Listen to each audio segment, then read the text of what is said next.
ঘুম থেকে ওঠার পরে ভাবছিলাম আজকে ইকো পার্কে যাবো। তো ইকো পার্কে যাওয়ার জন্য যা যা জিনিস লাগে তাই আমি নিয়ে নিলাম। নিয়ে পর জামাটা পরে, কালো জামা পরেছি আজকে, দেখুন কেমন লাগছে। ওটা পরে বেরোতে বেরোতেই খেয়ালে জুতো পরতেই ভুলে গেছি। জুতো পরলাম, ব্যাগ নিলাম, মা পাঁপড় ভাজছিল, পাঁপড়টা খেতে খেতে আমিও বেরিয়ে পড়লাম রাস্তার দিকে। তারপর দেখলাম যে আমাদের ওই দিকের রাস্তাতে অতটা তেমন ভিড় হয়নি, কিন্তু এদিকের রাস্তায় দেখলাম প্রচণ্ড ভিড় হয়েছে। তারপর আমি স্টেশনের দিকে আস্তে আস্তে আসলাম, এসে টিকিটটাও কেটে নিলাম সাঁতরাগাছি পর্যন্ত।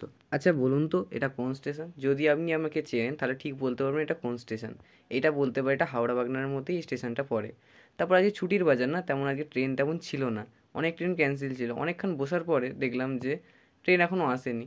তারপর অনেকক্ষণ পর দেখলাম একটা পাঁশকুড়া লোকাল আসছে, কারণ আজকে ছুটির বাজার, তেমন আজকে ট্রেন আজকে দেয়নি আমাদের লাইনে। অনেক দেরি হলেও একটা ট্রেন পেয়েছি, উঠে পড়ি, নাহলে এর পরের ট্রেনে যেতে পারবো না, অনেক ভিড় হবে। তারপর যেতে যেতে দেখলাম যে একটা বাচ্চা আমার দিকে দেখছিল। তারপর আমি অতটা ক্লিপটা আমার নেওয়া হয়নি। আস্তে আস্তে সাঁতরাগাছিতে নেমে পড়লাম। নেমে পড়ার পরে ওখান থেকে আমাকে ধরতে হবে বাস, সেটা হলো সাঁতরাগাছি বারাসাত বাস।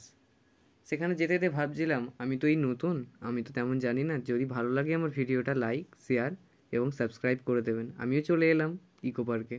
কেমন লাগলো সেটা অবশ্যই কমেন্ট করে জানাবেন।